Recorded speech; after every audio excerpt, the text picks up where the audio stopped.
भक्तों, आज इस वीडियो में जानेंगे कि कार्तिक मास के महीने में प्रतिदिन आंवला पेड़ की पूजा कैसे करनी चाहिए।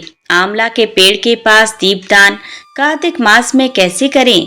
साथ ही जानेंगे आंवले पेड़ की कितनी परिक्रमा करनी चाहिए, कौन से दिन आंवला पेड़ में जल नहीं देना चाहिए। संपूर्ण जानकारी आज के इस वीडियो में आप सभी को प्राप्त होगी, तो वीडियो में शुरू से लेकर अंत तक बने रहिएगा।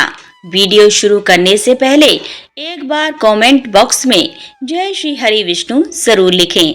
भक्तों, आंवला पेड़ की पूजा करने से भगवान शिव जी और भगवान विष्णु जी की पूजा करने का फल प्राप्त होता है, क्योंकि आंवला पेड़ में ब्रह्मा विष्णु के साथ साथ समस्त देवी देवता का वास माना गया है। तो कार्तिक मास में प्रतिदिन आंवला पेड़ की पूजा करनी चाहिए। मान्यताओं के अनुसार कार्तिक मास में आंवले और तुलसी जी की पूजा करने से हर तरह के पाप नष्ट हो जाते हैं। पितृदोष हो तो पितृदोष दूर हो जाता है।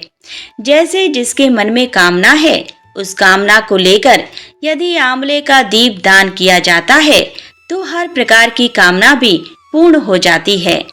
जिस घर में आंवला दीप दान किया जाता है, उस घर में सदा माँ लक्ष्मी का स्थायी वास भी बना रहता है। वैसे तो कार्तिक के पूरे महीने में ही आंवला दीप दान करना चाहिए, लेकिन जो पूरे महीने में आंवला दीप दान करने में असमर्थ होते हैं, ऐसे में यदि आप एकादशी, जो कि कार्तिक शुक्ल एकादशी है, उस दिन से लेकर कार्तिक पूर्णिमा तक भी आंवले का दान करते हैं, आंवला दीप दान करते हैं, तो उससे भी आपको पूरे महीने में या पूरे वर्ष में किए गए दीप दान का फल प्राप्त हो जाता है। अक्षय नवमी एक ऐसी तिथि है जिस दिन आंवले के पेड़ की पूजा सभी को करनी चाहिए और इसी दिन आपको आंवला दीप दान भी करना चाहिए।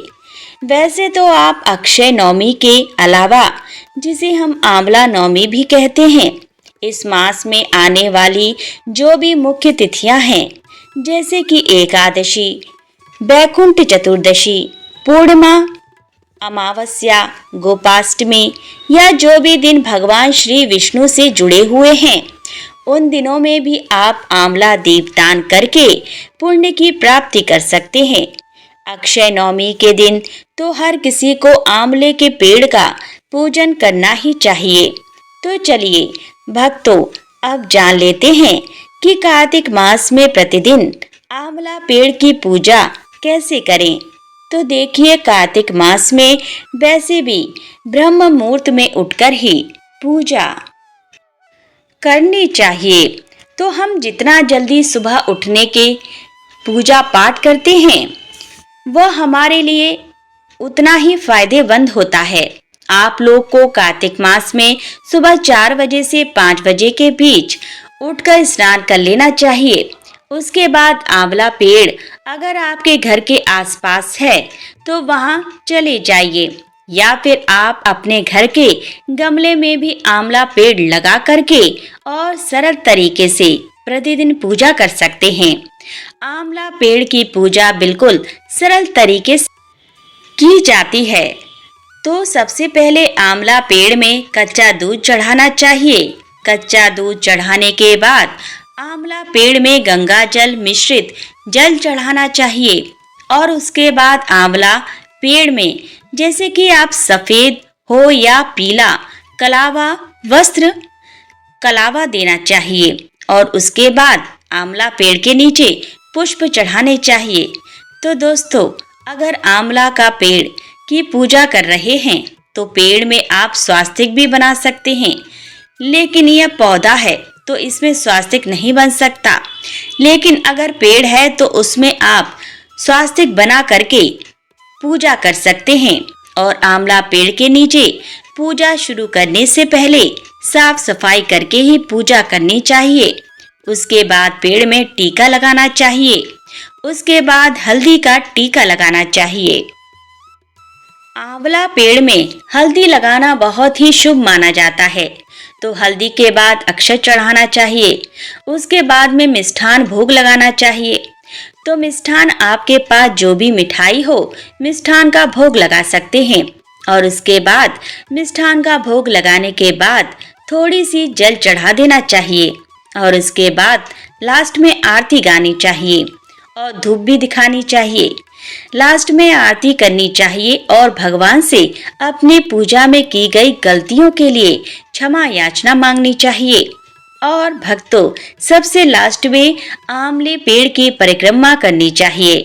परिक्रमा आप 1, 5, 7, 11, 21, 108 की संख्या में कर सकते हैं। लेकिन प्रतिदिन पूजा करनी है तो आप 1 कीजिएगा या 5 या 7, क्योंकि 108 हम प्रतिदिन नहीं कर पाएंगे, क्योंकि घर में काम होते हैं। तो अगर आप 1, 5, 7 की संख्या में परिक्रमा करके पूजा संपन्न कर सकते हैं, और यह पूजा आपको प्रतिदिन कार्तिक मास के महीने में करनी है। भक्तों देखिए, आंवले की पूजा रविवार के दिन नहीं करनी चाहिए, क्योंकि शास्त्रों में रविवार के दिन आंवले के वृक्ष को छूना या उसकी पूजा करना वर्जित माना जाता है। यह माना जाता है कि रविवार को आंवला छूने से दरिद्रता आती है। यदि रविवार को आंवला नवमी पड़ती है तो आप 1 दिन पहले यानी शनिवार को पूजा कर सकते हैं, या पूजा में पेड़ को स्पर्श किए बिना दूर से जल और अन्य चीजें अर्पित कर सकते हैं।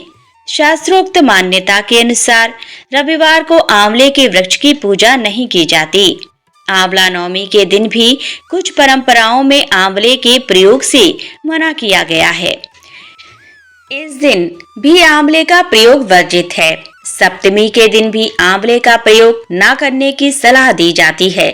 संक्रांति के दिन भी आंवला वर्जित माना गया है। यदि रविवार को आंवला नवमी हो तो क्या करें? देखिए, आपको 1 दिन पहले पूजा करनी है। आप 1 दिन पहले शनिवार को ही आंवला नवमी की विशेष विधि विधान से पूजा कर सकते हैं। बिना स्पर्श किए पूजा करें। पेड़ के पास जाकर उसे लिपोदक करके चौक बनाकर फूल, सिंदूर आदि अर्पित कर सकते हैं। जल दूर से चढ़ाएं। पेड़ को बिना छुए दूर से जल अर्पित करें। कथा सुने। वहीं बैठकर आंवले के पेड़ के नीचे बैठकर कथा सुन सकते हैं। प्रसाद बांटें। पूजा के बाद प्रसाद बांट सकते हैं और पेड़ के नीचे बैठकर भोजन भी कर सकते हैं। आंवले की पौधे की 11 बार परिक्रमा करें। आंवले की पूजा करने के बाद लाल धागे 11 बार परिक्रमा करनी चाहिए। पुराणों में यह भी बताया गया है कि आंवले के दीपक को जलाने से भगवान शिव, श्री महाविष्णु और माता लक्ष्मी प्रसन्न होते हैं। इसीलिए यह मान्यता है कि जो लोग कार्तिक माह में आंवले से दीपक जलाते हैं, उन्हें भगवान शिव, लक्ष्मी और विष्णु की कृपा प्राप्त होती है। अब जान लेते हैं कि दीपदान हमें आंवला के पेड़ में कैसे करनी है। देखिए, हमारे धर्म में जिस तरह से अक्षय तृतीया का महत्व है, जिस तरह से अक्षय तृतीया के दिन किए गए दान का या दीपदान का अक्षय गुना पुण्य प्राप्त होता है, ठीक वैसे ही अक्षय नवमी के दिन किया गया दीपदान भी जन्म जन्मांतर तक पुण्य प्रदान करता है।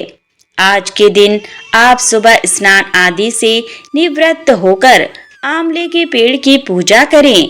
आप आंवले के पेड़ की परिक्रमा करें। यदि आंवले का पेड़ आसपास ना हो और आपके पास आंवले हों, तो आप भगवान विष्णु को आंवले समर्पित करके आंवलों का भी पूजन कर सकते हैं। और इस दिन आंवले का सेवन किसी न किसी रूप में जरूर करना चाहिए, चाहे आप जूस के रूप में या ऐसे ही फल खाकर मुरब्बे के रूप में, चटनी के रूप में कैसे भी कर सकते हैं। और इस दिन आप अपने सामर्थ्य के अनुसार कुछ आंवलों का दान भी जरूर करें। चाहे मंदिर में या किसी जरूरतमंद व्यक्ति को आप आंवलों का दान कर सकते हैं। आज के इस वीडियो में आप जानेंगे कि आंवले का दीपदान कैसे किया जाता है। जैसे कि आपको नाम से ही पता चल रहा है, इस विधि में आपको क्या करना है, आपको साफ आंवले लेने हैं। आंवले 5 या 7 की संख्या में आप ले सकते हैं। इससे ज्यादा जितनी आपकी श्रद्धा हो उतने आंवले आप ले सकते हैं। आंवले का दीपदान या तो आप सुबह ब्रह्म मुहूर्त में करें या फिर शाम को गोधूली बेला के समय, जिस समय सूर्य अस्त हो रहे होते हैं और रात होने वाली होती है, तो आप उस समय दीपदान करें।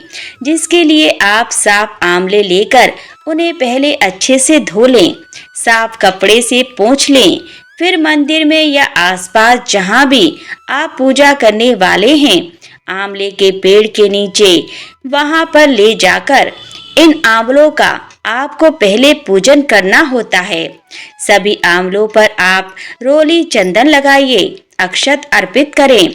फिर आप आंवले का जो ऊपरी हिस्सा होता है उसे आप थोड़ा सा चाकू से कट कर लीजिए। चाकू से आप थोड़ा सा गड्ढा बना लीजिए ताकि उसमें एक छोटी गोल बत्ती आसानी से समा जाए। और जो बत्ती है वह घी की हो तो ज्यादा अच्छा है।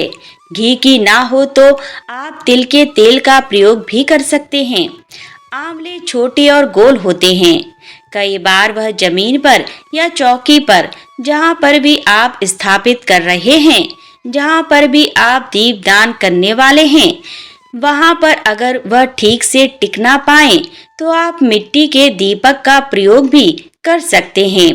आंवले रखने के लिए जिस जगह से आंवला टहनी से जुड़ा होता है, उस जगह ऊपरी हिस्सा थोड़ा सा कट करके गड्ढा बनाकर घी में या तेल में डुबोकर उसमें बत्ती रखें और फिर सभी आंवलों को आसन दें, अक्षत का या पुष्प का आसन दें और फिर इस प्रकार से उन्हें प्रज्वलित कर दें जैसे कि आप नॉर्मल दिया जलाते हैं।